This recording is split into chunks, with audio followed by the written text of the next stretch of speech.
हे मुनिवर नमोस्तु नमोस्तु नमोस्तु। चलते हैं गुरु चरणों में। और आज संस्कारों के इस उपवन में यह शंका समाधान का सत्र अपन प्रारंभ करते हैं, जहाँ प्रतिदिन अपन को गुरुमुख से संस्कार मिल ही रहे हैं। आज के शंका समाधान के सत्र में प्रथम प्रश्न के लिए मैं आवाज़ दे रहा हूँ नेमीचंद्र जी जैन, फरीदाबाद से अपने बीच में जो गुणायतन ट्रस्टी हैं, गुणायतन के संरक्षक हैं। अनंतो वार नमोस्तु भगवान नमोस्तु भगवान नमोस्तु नमोस्तु। मेरा महाराज जी, मेरा प्रश्न यह है कि एक सूत्र आता है आगम में, इच्छा निरोधः तप। तो महाराज जी, तप जब लग गया शब्द तो कर्मों की निर्जरा जरूर होगी। तो निर्जरा होगी तो उसके लिए ऊर्जा चाहिए बॉडी को, क्योंकि बॉडी हमारी कैटलिस्ट है आत्मा के लिए। तो फिर महाराज जी, क्योंकि फुटबॉल केमिस्ट्री में भी जब तक कोई ऊर्जा नहीं होगी तब तक बॉन्ड ब्रेक नहीं होता, और जब बॉन्ड ब्रेक नहीं होता तो फिर ऊर्जा कहाँ से आई हमारी बॉडी में, जब इच्छा निरोधक तप से। तो मेरा प्रश्न यही उठता है कि वो ऊर्जा कहाँ से मिलती है जो तप शब्द से जुड़ी, और हमने खाली इच्छाओं का निरोध किया, तो वो जो ऊर्जा कहाँ से आई बॉडी में जिससे बॉन्ड ब्रेक हुआ। बहुत अच्छा सवाल आपने किया है, चूँकि आप विज्ञान के विद्यार्थी हो और इसलिए वैज्ञानिक दृष्टि से ही आपने ये सवाल किया है। मैं आपसे कहूँगा कि तप से अंदर की ऊर्जा आती है।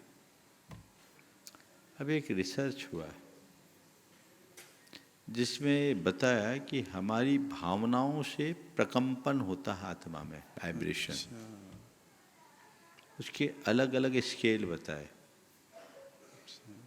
और जब हम ध्यान में होते हैं, भावना में होते हैं, अच्छी सकारात्मक भावनाएं होती है, तो उसका लेवल 400 तक चला जाता है। नकारात्मक भावनाओं में वो ऊर्जा कम होती है। तो तपस्या अपनी चेतना को सकारात्मकता से जोड़ने से होती है। जब हम अपने मनोवृत्ति को अंतर्मुख करते हैं तो हमारे भीतर तप प्रकट होता है, और वह तपस्या हमारे जीवन की दिशा और दशा को बदलती है। तो ये मत सोचिए कि तपस्या करने से हमारी एनर्जी का लॉस होता है। यथार्थ ये है कि तपस्या से एनर्जी जनरेट होती है। हम जितना तपते हैं, हमारी इच्छाएं जितनी शांत और निर्मल होती है, हमारे अंदर की नकारात्मकता खत्म होती है, और जो जो सकारात्मकता विकसित होती है, चेतना ऊर्जावंत होती है। ये पूरा साइंटिफिकली प्रूवन है, समझ गए। और इस पर पूरी रिसर्च है। तो हम उन बातों को ध्यान में रखते हुए चले। और ये सब चीज़ें विज्ञान ने तो आज इन्हें साबित किया है, पर अनुभव में तो अनादि से आता है। खुद भी देखिए, हम लोगों के सबके जीवन का अनुभव है। आप सबके भी जीवन का अनुभव मैं आपसे पूछता हूँ। आप लोग अभी 10 लक्षण कुछ ही दिन पहले ख़त्म हुआ जी।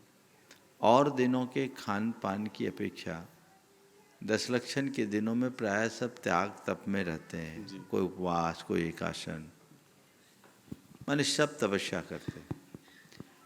और दिनों की अपेक्षा 10 लक्षण के 10 दिनों में आपका एग्जर्शन भी ज़्यादा होता है। सुबह 4 बजे से उठना, रात के 10-11 बजे तक काम, धर्म ध्यान का ही।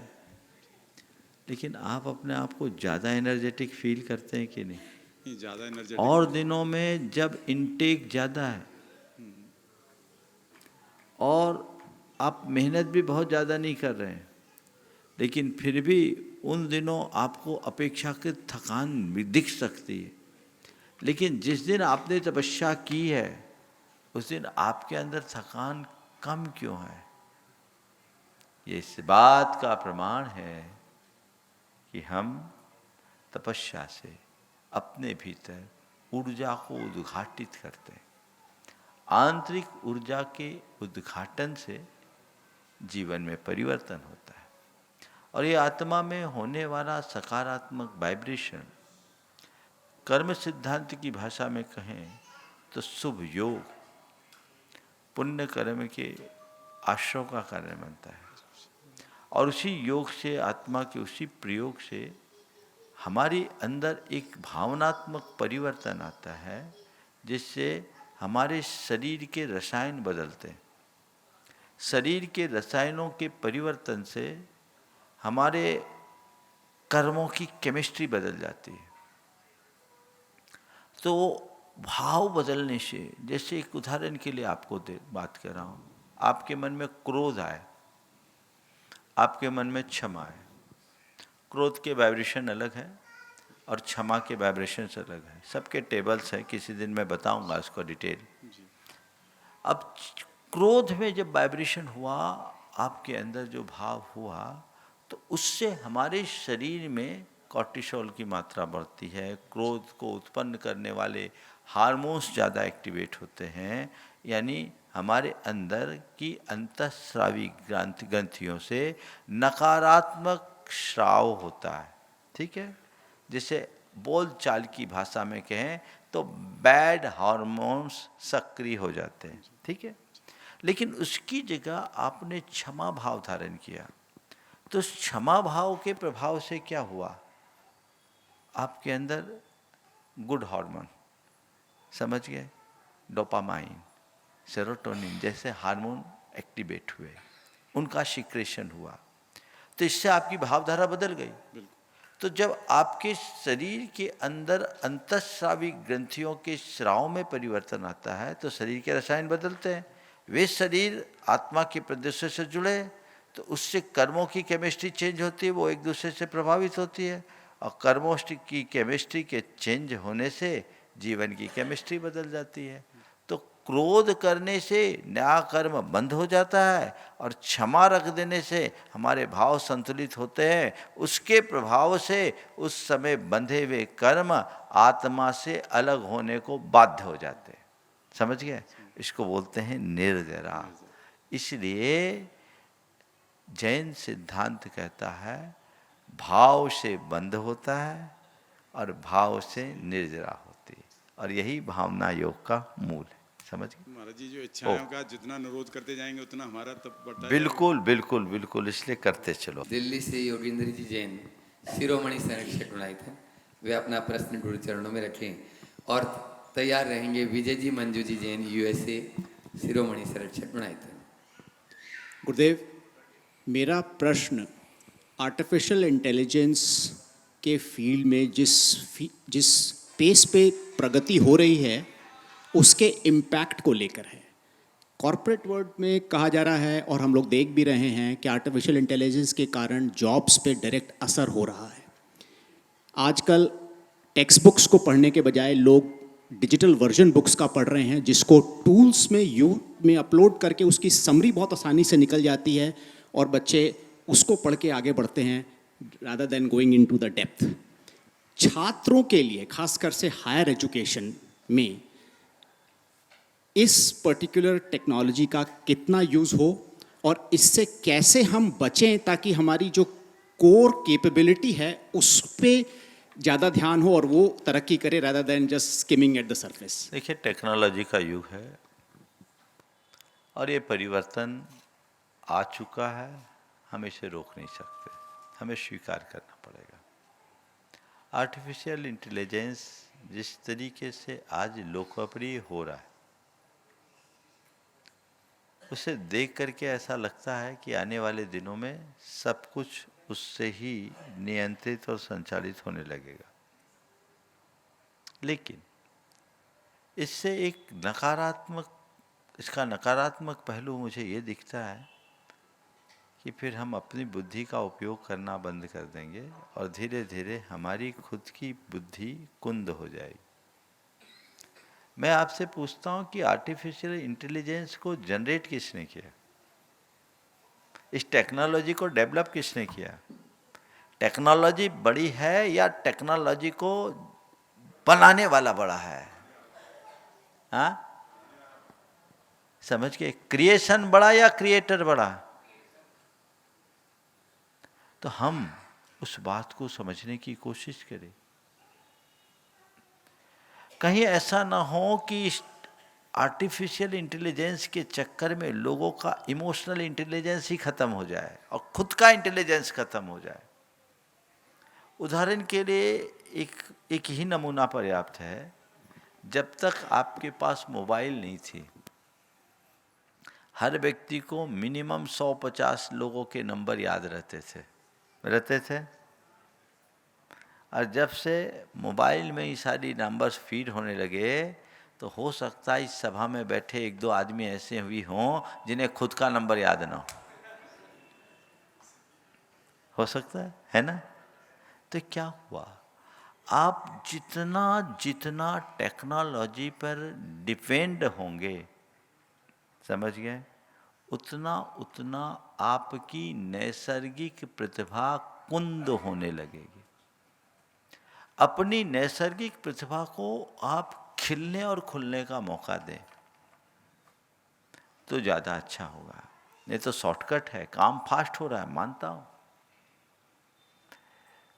और व्यवस्थित भी ये भी मानता हूँ, लेकिन एक वाक्य में इसकी समीक्षा करूं तो मैं ये कह सकता हूँ, टेक्नोलॉजी और विज्ञान के इस दौर में हमारी बाह्य शक्तियाँ विस्तीर्ण हो रही है और हम खुद शक्ति छीन या शक्तिहीन होते जा रहे हैं।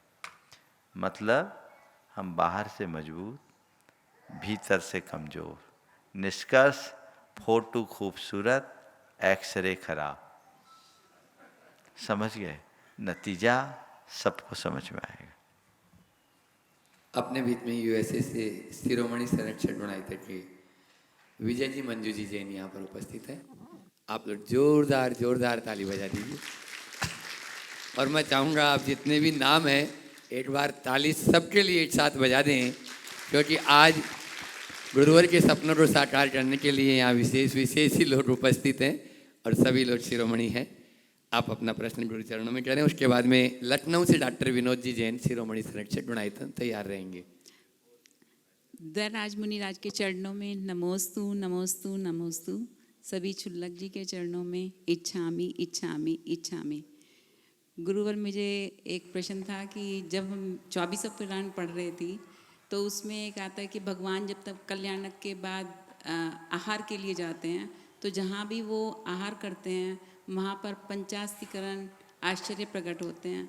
तो वो क्या आश्चर्य होते हैं, प्लीज बहुत अच्छा समाधान कीजिए। पंचाश्चर्य लोग सुनते हैं, बहुत अच्छी बात। पंच आश्चर्य क्या है?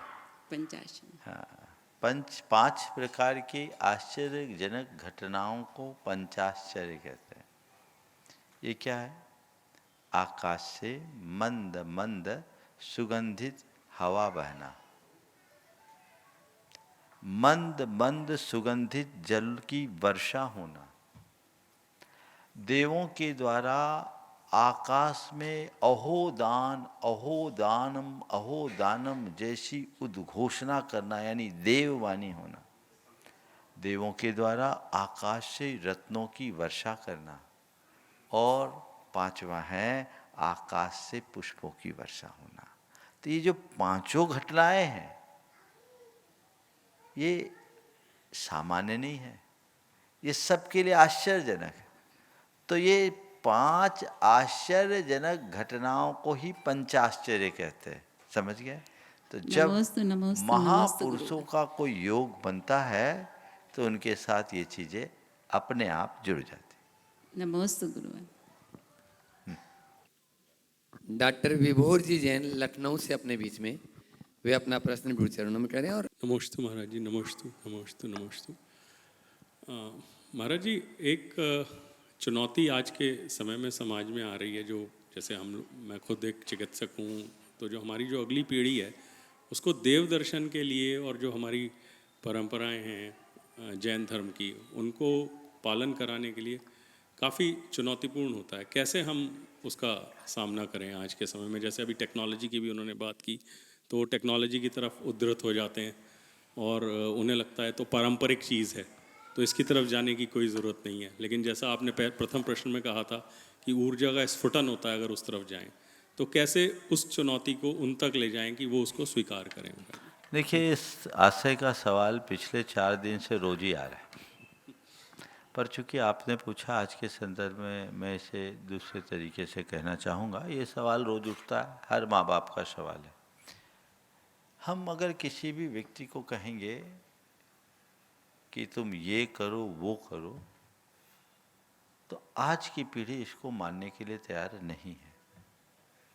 हमारी आपकी पीढ़ी एक अलग पीढ़ी थी, तब हमें माँ बाप निर्देश नहीं आदेश देते थे, और हम लोग उनके आदेशों का अक्षरशः पालन करते थे, क्योंकि उस समय हमारा लालन पालन ही इस प्रकार से हुआ था कि हमारे माँ बाप का स्थान हमारे जीवन में सर्वोच्च है, बहुत ऊपर है। उनने जो कह दिया वो हमको करना है। लेकिन आज आप अपने बच्चों को आदेश नहीं दे सकते, सलाह भले दे दो, और कोई जरूरी नहीं कि आपके आदेश निर्देश या सलाह को सामने वाला मान ही ले। मान भी सकता है और नकार भी सकता है। एक बदलाव है। क्यों? ओम। आजकल प्रेम, परस्परता, सहजीवन, बंधुत्व, आत्मीयता की जो परंपरागत मान्यताएं हैं, मूल्य हैं, वो दिनों दिन छीन हो रहे है ना। तो आज हमें अपने बच्चों को कोई भी बात कहने के पहले ये समझाने की ज़रूरत है कि ये क्यों करना। हम मंदिर जाओ ये तो बच्चों को बताते हैं, मंदिर क्यों जाना ये क्यों नहीं समझाते। अगर सच पूछो, ओम, अगर सच पूछो तो जो बच्चों को मंदिर जाओ ऐसा कहते हैं, उन्हें खुद पता नहीं कि मंदिर क्यों जाते हैं। बोलो, आप परंपरा का अनुकरण कर दिए। आज की नई पीढ़ी परंपरा को मानने को राजी नहीं है। उसे विज्ञान चाहिए, उसे मौलिकता चाहिए। विज्ञान और मौलिकता के बल पर ही सब कुछ ठीक होगा, वो चाहिए। तो वो आज देखने को नहीं मिलता, इसलिए मामला बिगड़ जाता है। तो हमें क्या करना है? हर चीज को हम तार्किक और मनोवैज्ञानिक ढंग से समझाएं। परसों की ही बात है, एक बहन जी अपने बेटे को लेकर के आई, 12वीं क्लास का बच्चा था। महाराज जी, ये मंदिर नहीं जाना चाहता, और रोने लगी। मैं बेटे की तरफ देखा, मैंने उससे ही नहीं कहा कि मंदिर जाओ। मैंने कहा स्कूल जाते हो? बोले जाता हूँ। कोचिंग जाते हो? जाता हूँ। डेली जाते हो? बोले डेली जाता हूँ। उसने बोला मैं कभी कभी मंदिर जाता हूँ, माँ चाहती थी रोज़ जाए। मैंने पूछा स्कूल जाते हो? बोले हाँ। कोचिंग जाते हो? जाते हो। डेली जाते हो? बोले डेली जाते हो। बोले एक आध दिन कभी गैप करते? बोले नहीं। बोले क्यों? बोले जाना जरूरी है। बोले क्यों? अगर नहीं जाएंगे तो पढ़ाई में पीछे रह जाएंगे। मैंने कहा बेटा मैं तुमसे इतना ही तो कह रहा हूँ, ऐसे ही मंदिर जाना भी जरूरी। मैंने उससे पूछा स्कूल जाने से क्या मिलता? बोले ज्ञान मिलता है। हम बोले ये बताओ मंदिर जाने से कुछ मिलता है कि नहीं मिलता? बोले प्रेरणा मिलती है। हमने उसने खुद ने बोला प्रेरणा मिलती। बोले अच्छी प्रेरणा मिलती? बोले अच्छी प्रेरणा मिलती। मैंने उससे पूछा ये बताओ ये अच्छी प्रेरणा तुम्हें रोज़ चाहिए कि महीना 2 महीना साल में एक बार? बोले महाराज प्रेरणा तो रोज़ चाहिए। हमने कहा अगर प्रेरणा तुम्हें रोज़ चाहिए और तुम कहते हो कि मंदिर जाने से अच्छी प्रेरणा मिलती है, तो तुम्हें मंदिर रोज़ जाना चाहिए। मैंने उसे समझाया बेटा अच्छी शिक्षा में यदि कमी हो जाए तो चलेगा, पर अच्छी प्रेरणा में कमी हो तो जीवन बिखर जाएगा। तो अच्छी प्रेरणा मिलनी चाहिए, अच्छी प्रेरणा जीवन में जगे। हम बोले अब बोलो तुम्हें क्या करना है? मेरे चरणों में सिर रखा, बोला महाराज अब मैं रोज़ मंदिर जाऊंगा। मैं बात ही बात में उसको बस चलते चलते में बात हुई, हो गया। हम आप लोगों से इतना ही कहना चाहते हैं कि बच्चों को आप खुद तैयार करें, उन्हें प्रेरित करें, हर चीज़ को तार्किकता और मनोवैज्ञानिक ढंग से समझाएं तो चीज़ें ठीक हो सकती। कोलकाता समाज की नमस्ते महाराज। सरावड़ी समाज की सिरमौर रमेश जी सरावड़ी और शिरोमणि सरस्वती गुणायतन, शिरोमणि सरस्वती गुणायतन एक बार जोरदार ताली बजा दीजिए। गुरुवर की वाणी को जन जन तक पहुंचाने में अपना बहुत बड़ा योगदान देते हैं। आप अपना प्रश्न गुरु चरणों में रख रहे हैं और उसके बाद में तैयार रहेंगे प्रेमचंद जी जैन अमेरिका से अपने बीच में शिरोमणि संरक्षक गुणायतन। नमोस्तु महाराज जी, नमोस्तु ओम। नमोस्तु नमोस्तु।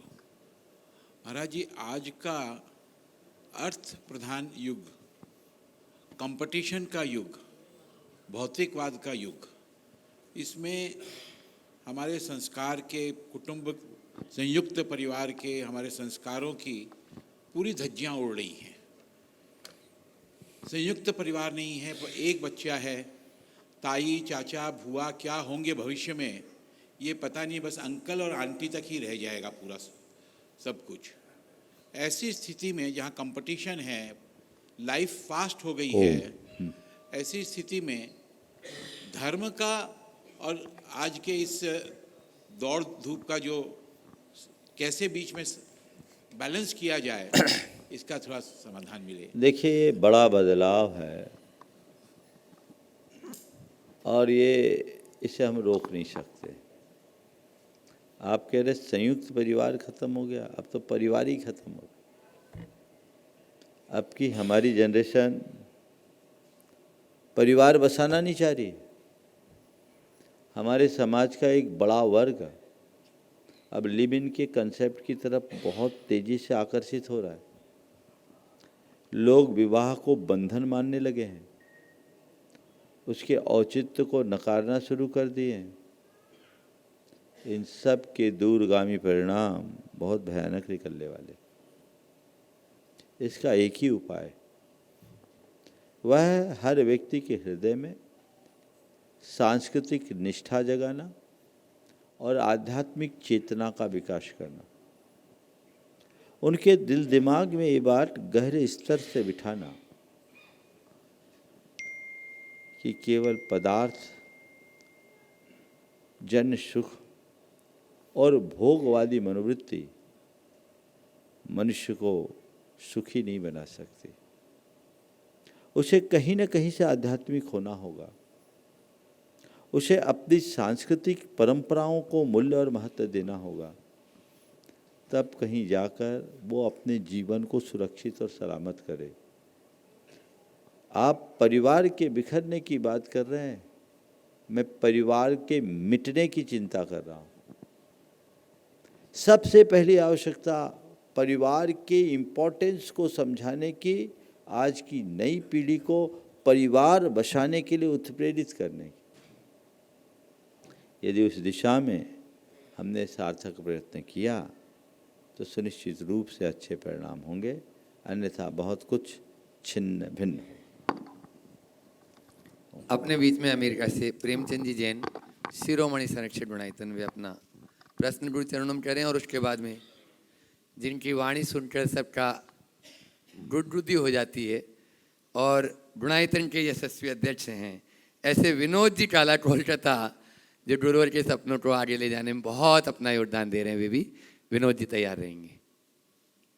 गुरुवर नमोस्तु नमोस्तु नमोस्तु और सभी साधुओं को छामी छामी छामी छामी। मेरा बहुत बड़ा सौभाग्य है कि आज ये मौका मिला मुझे यहाँ आने का, और गुरुवर से पहले भी मेरी बात हुई थी और कुछ बातें आप लोगों ने की कि आज के नवयुवकों के साथ हम क्या कर सकते हैं, उसके बारे में ही मेरा प्रश्न है गुरुद्वार से।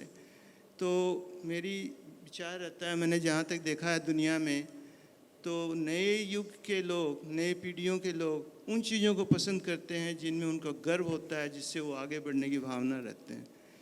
तो बच्चे मंदिर जाएंगे, बच्चे शास्त्र पढ़ेंगे। मैंने बचपन में कुछ पढ़ा, फिर छोड़ दिया बहुत सालों तक, 30-40 सालों तक। उसके बाद मैंने कुछ पढ़ा अहिंसा के बारे में, तो मुझे लगा कि जैन धर्म का मार्ग जो था अहिंसा का, उसमें हमको सबको गर्व होना चाहिए। और भी दूसरे व्रतों के बारे में भी पढ़ा। तो मैं गुरुवर से ही पूछना चाहूँगा कि आज के बच्चे में गर्व नहीं रहा, उसकी प्रेरणा माता पिता या समाज उनमें गर्व कैसे लाए, जिससे कि वो हमेशा यही कहें कि हमारा जैन धर्म बहुत अच्छा है, हमें इसमें गर्व है, हम इसी को मानेंगे और कहीं नहीं जाएंगे। ऐसी भावना कैसे प्रकट करें?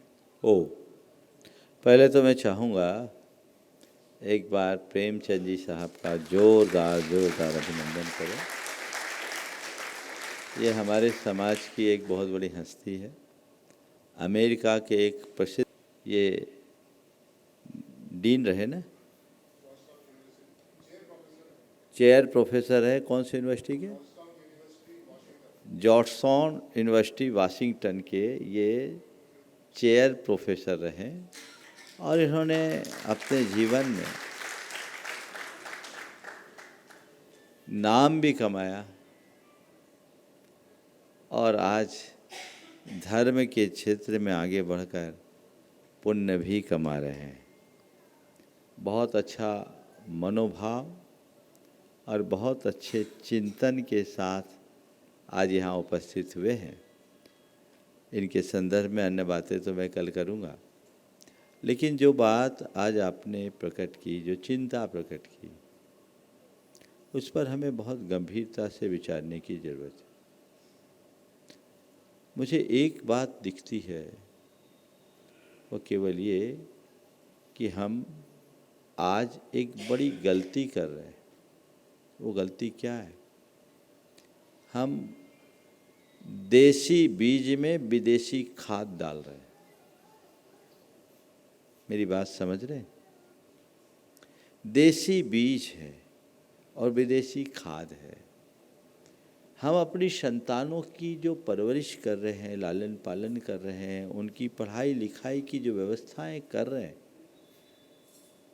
वो सब जिस परिवेश में हो रहा है उससे उनकी मानसिकता पूरी तरह बदल रही है, ब्रेन वॉश हो रहा है। तो जब सोच बदल जाएगी तो आप उनको नहीं बदल सकते। मेरे संपर्क में एक बड़े एडवोकेट हैं, हाई कोर्ट में प्रैक्टिस करते, नामी वकील। उनकी बिटिया 12th क्लास में पढ़ती। उनने उसे इंटरनेशनल स्कूल में पढ़ाया। भाव ये था कि आज मैं साधन संपन्न हूँ, मेरे बच्चे को अच्छे से अच्छा एजुकेशन मिले। सन 2018 की बात मैं कर रहा हूँ, मैं रतलाम में था। उस बिटिया से मैं बात किया तो कहीं से लग ही नहीं रहा था कि वो लड़की भारतीय है। अल्ट्रा मॉडर्न, वेस्टर्न सोच की धनी। उसके लिए परंपरा, आस्था, मर्यादा, धर्म, संस्कृति, सब बातें बेमानी से दिख रही थी। मैंने उससे केवल 10 मिनट बातचीत की और मेरी बातचीत सुनकर के उनके पिता का चेहरा उतर गया कि मेरी बेटी कैसी बात कर रही है। मैंने उसको देखा, समझ गया कि बात करने से मतलब नहीं, पानी सिर से ऊपर निकल गया, इसका ब्रेन वॉश हो गया है और इसका माइंडसेट बदल गया। पिता ने अपनी धर्म पत्नी की तरफ ध्यान इशारा करते हुए कहा, पत्नी की आंखों से आंसू आ गए थे। बोले, महाराज जी, यही मुझे ज़बरदस्ती कह करके इंटरनेशनल स्कूल में भिजवाया और आज मुझे लग रहा है कि मैंने बहुत बड़ी भूल कर दी। अब समझ में आ गया कि आगे क्या होगा। मैं आप लोगों से पूछना चाहता हूँ, ऐसा प्रकरण कि आज आम नहीं हो गया? हर घर के बच्चों की ये कहानी है।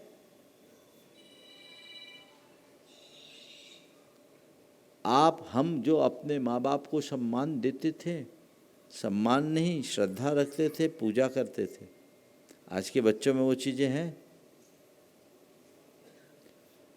तो मैंने जो पहला वाक्य कहा, भारतीय बीज को विदेशी खाद,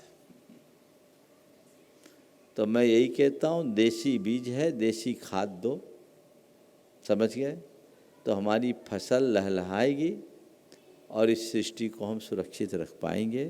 अभी जो उपक्रम यहाँ किया जा रहा है उसका एक ही प्रयोजन है, आप तो भी घूम फिर के आए होंगे, देसी बीज को देसी खाद देने का श्रेष्ठतम उपक्रम हमें करना है और उसे उस अंजाम तक पहुंचाना है जिससे हमारी पीढ़ियां संभल पाएं। नमस्ते। गुणायतन के आप सबके चहेते अध्यक्ष विनोद जी काला, जोरदार जोरदार तालियां। विनोद भैया अपना प्रश्न करेंगे, अपनी बात करेंगे और सवाल कार्याध्यक्ष से NC जैन साहब जी दिल्ली, वो भी तैयार रहेंगे। बोले संत शिरोमणि आचार्य श्री विद्यासागर जी महाराज की, परम पूज आचार्य श्री समय सागर जी महाराज की, परम पूज मुनि श्री प्रमाण सागर जी महाराज की, परम पूज मुनि श्री संधान सागर जी महाराज की, समस्त मुनि संघ की। देखिए जयकारा में ही जोश आ जाता है। आया ना जोश? बोलो ना हाँ, आ गया जोश।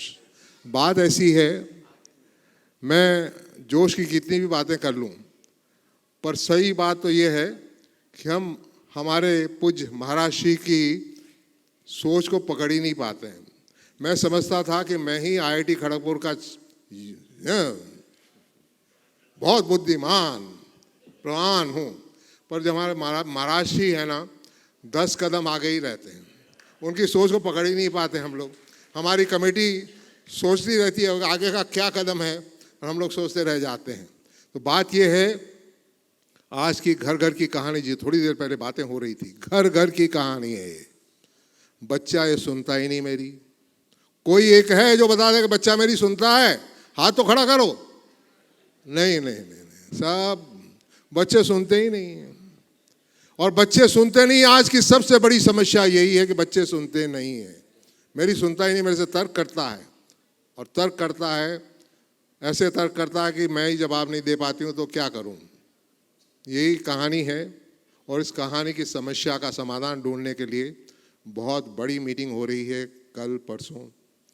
और इसको कैसे आगे बढ़ाएं, कैसे तौर तरीका अपनाएं, इसका मार्गदर्शन महाराज जी हमें देने वाले हैं, और हमें इसे अपनाना है और इसे सब जगह फैलाना है, ताकि ये समस्या का समाधान तुरंत हो। तुरंत नहीं हुआ तो बहुत बड़ी क्षति हो जाएगी, बहुत बड़ी क्षति हो जाएगी हमारी, हम सबकी, और हम ये नहीं होने देंगे।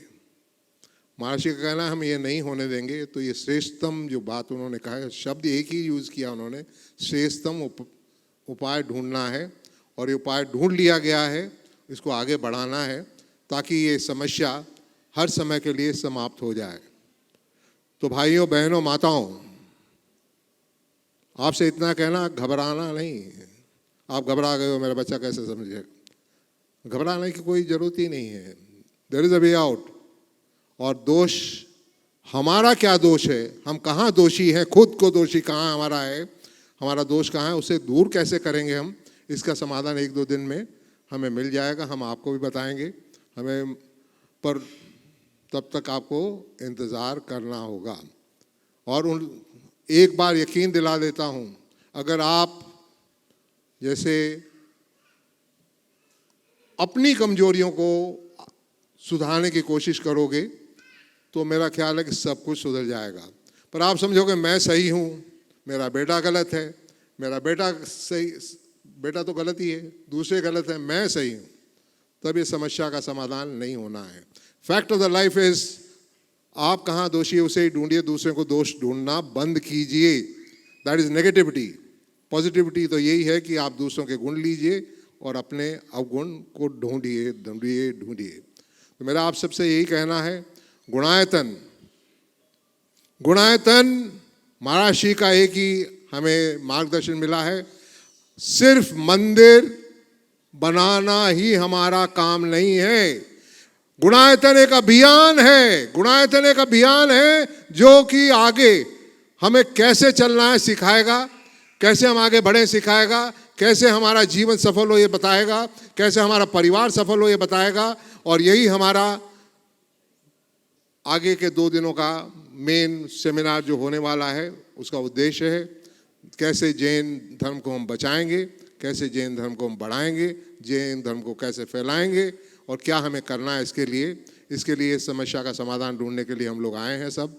और सब लोग आएंगे, कल आप बहुत चेहरे देखेंगे, सारे देश विदेश से लोग आने वाले हैं इस समस्या का समाधान ढूंढने के लिए, और हमें आपसे यही अर्ज करना है, जरा सब्र रखिए। तो एक बार फिर जोर से बोलिए प्रमाण सागर जी महाराज की, समस्त आचार्य संघ की जय जिनेन्द्र। बोलिए ना जोर से, जय जिनेन्द्र, जय जिनेन्द्र, जय जय जिनेन्द्र। चलो एक धन्यवाद। बार ताली बजा दीजिए जोरदार विनोद भैया के लिए। और कार्याध्यक्ष NC जैन साहब, दिल्ली। दोनों महाराजों के चरणों में मेरा और मेरे परिवार और समस्त मॉडल टाउन जैन समाज का त्रय बार नमोस्तु। मुनिश्री, संवेदनशीलता की आजकल बात करते हैं तो एक ज़माना था जब रेलवे स्टेशन पे घर वाले छोड़ने आते थे तो उनके आंखों में आंसू आ जाते थे। मुझे भी याद है 77 में मैं जब सरकारी नौकरी के लिए तो 50-60 लोग मेरे परिवार वाले जयपुर स्टेशन पे छोड़ने आए थे। और अब हाल ये है कि शमशान में भी आंसू आते नहीं हैं। और आदत मनुष्य का हाल ये हो गया कि सर्जरी से पैदा होता है और वेंटिलेटर पे जाता है। झूठी मुस्कान और झूठे आंसू लेके आता है। किसी का एक्सीडेंट हो गया तो उसको मेडिकल हेल्प देने के बजाय उसकी रील बनाने लगते हैं। तो ये क्या आत्मीयता या इंसानियत बिल्कुल ऐसे ख़त्म होती जा रही है कि जीवन का कोई मूल्य नहीं रहा। इसके विपरीत महाराज श्री आचार्य श्री ने सोच दी। मुझे याद है सबसे पहले जब हम 2019 में हमने हथकरघा जब चालू किया तो उन्होंने सबसे पहले नाम दिया अपनापन। तो एक सोच आचार्य श्री की अपनापन का किस किस से अपनापन करें, एक सोच हमारी है कि हम किसी के प्रति कोई संवेदनशीलता नहीं रखते हैं।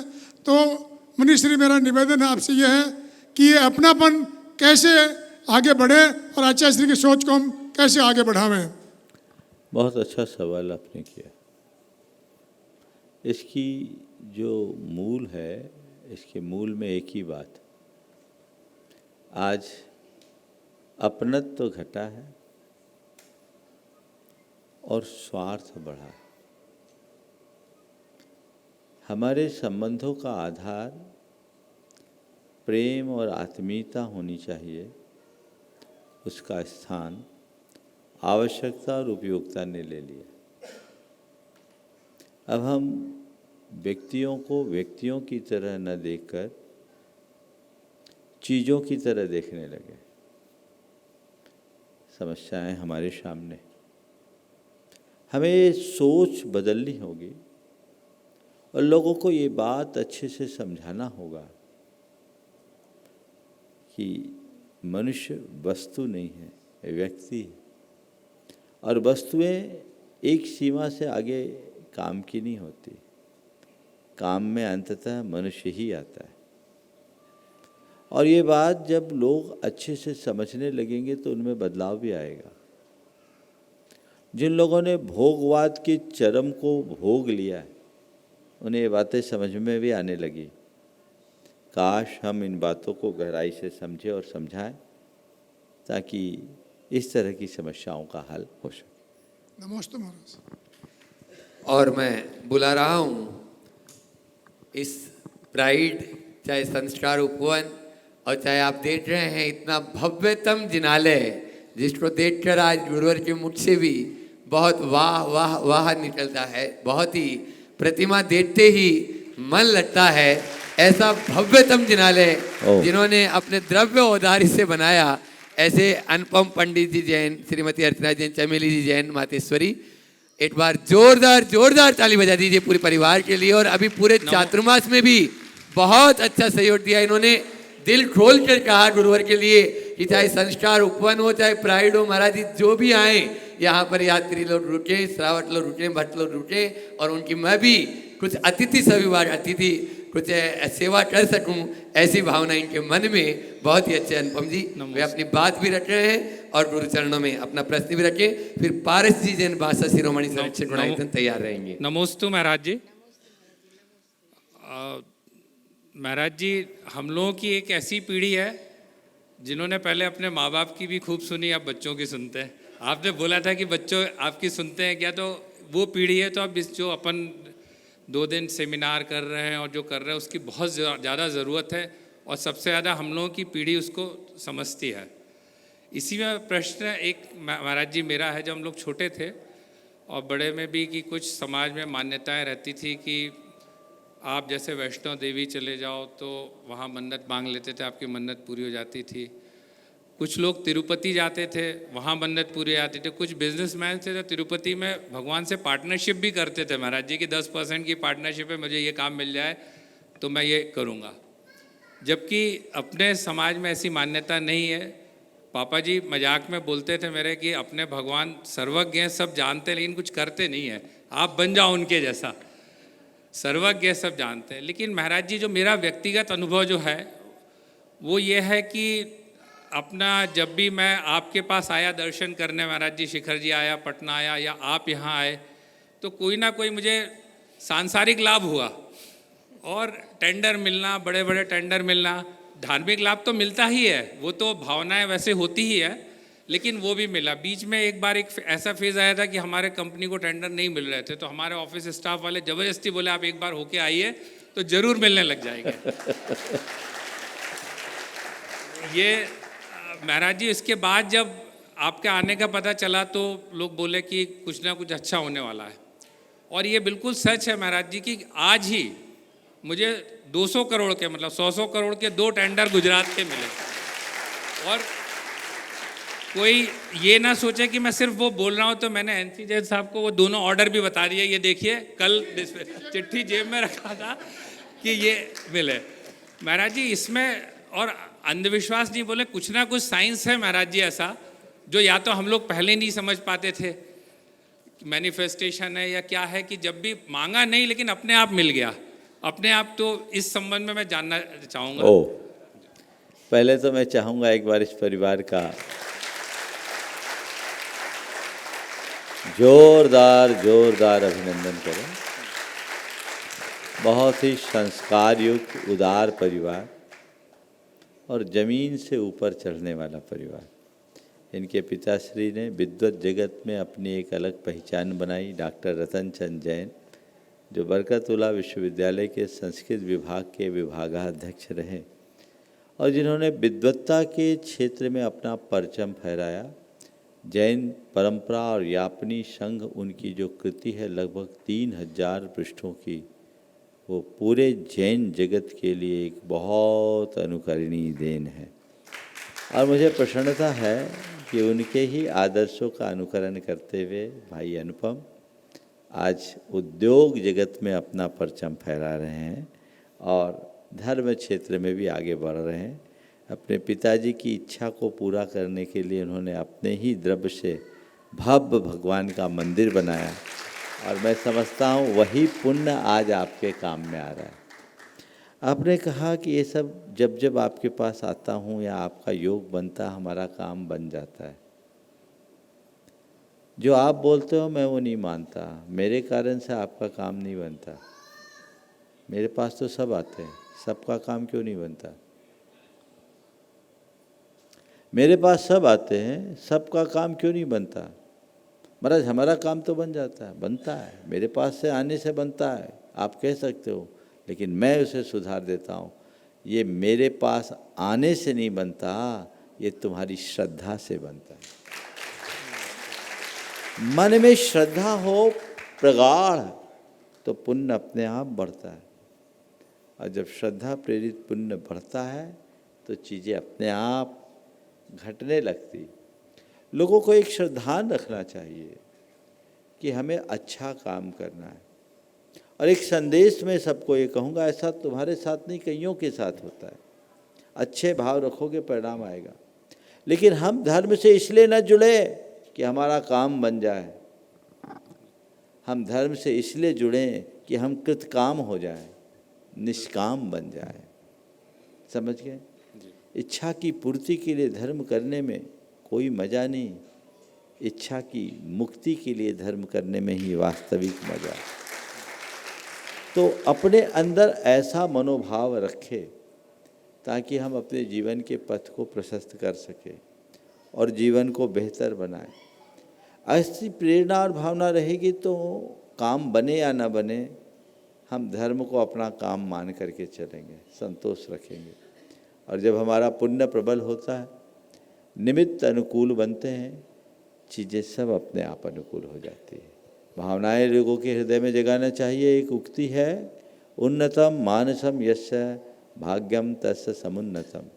जिसका मानस ऊंचा होता है उसका भाग्य ऊंचा होता है।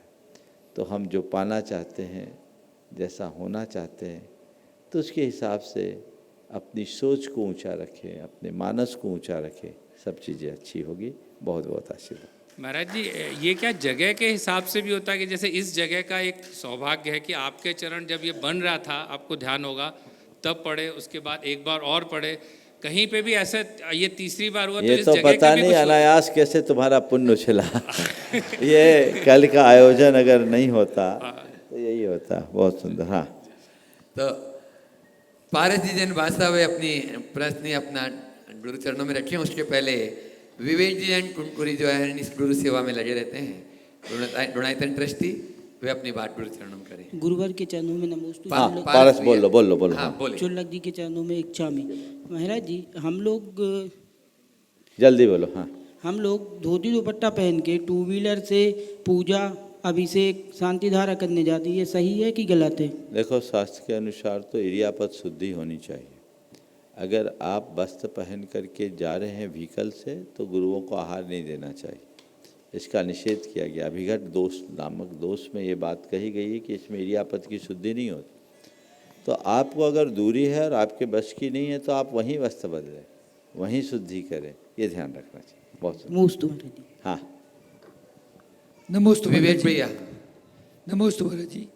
महाराज जी, आज गुलायतन परिवार में एक दो दुखद समाचार प्राप्त हुआ। एक तो विवेक जी, रश्मि जी जैन, नोएडा मेरठ निवासी के पिताजी श्री महेंद्र कुमार जी जैन का स्वर्गवास हो गया 13 सितंबर को।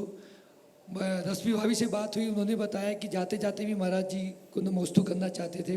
अंकल, सब परिवार दुखी है, आशीर्वाद चाहता है। और एक संजय जी गोधा, धनबाद निवासी के बड़े भाई विजय जी गोधा का कल जयपुर में निधन हो गया था, वो परिवार भी आशीर्वाद चाहता है। नमोस्तु। नमोस्तु।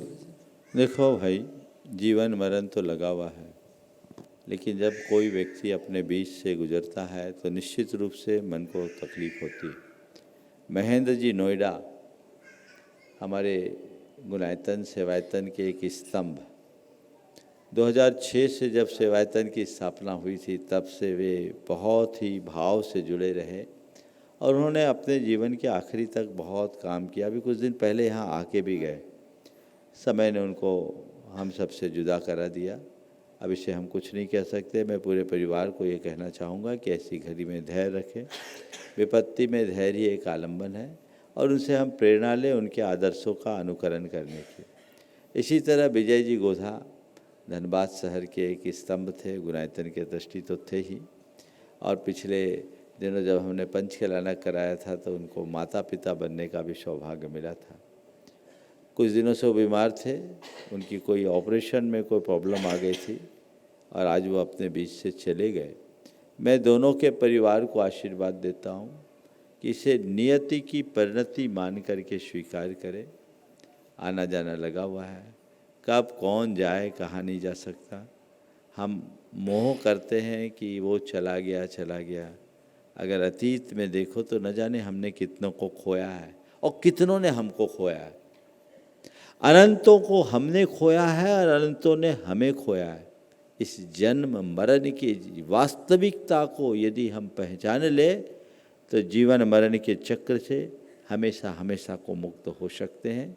मैं दोनों परिवार को यही आशीर्वाद दूंगा कि इस सत्य को स्वीकार करें, इसे शोक का निमित्त बनाने की जगह वैराग का निमित्त बनाएं, तत्व ज्ञान का आश्रय लेकर अपने परिणामों में स्थिरता और संबल बनाएं। और एक ही बात ध्यान में रखें, इस संसार में सब कुछ अशरण है, केवल धर्म ही शरण है, वही सार है। इसी आशीर्वाद के साथ यहीं पर विराम। बोलिए ओम शांति।